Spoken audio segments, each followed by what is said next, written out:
Q Services, Qwashers, eBay and YouTube. What I've got here is an Odyssey Extreme dry cell battery. Now, what's simply happening in the marketplace is people are getting flat batteries, but what's simply happening is they're just getting a charger and they're chucking it on charge. This is a dry cell battery.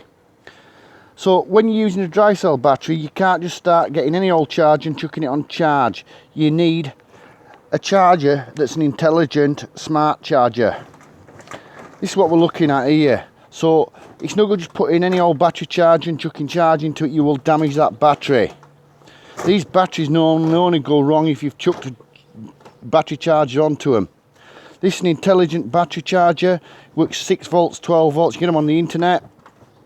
Automatically senses itself. It tells you if the battery is faulty.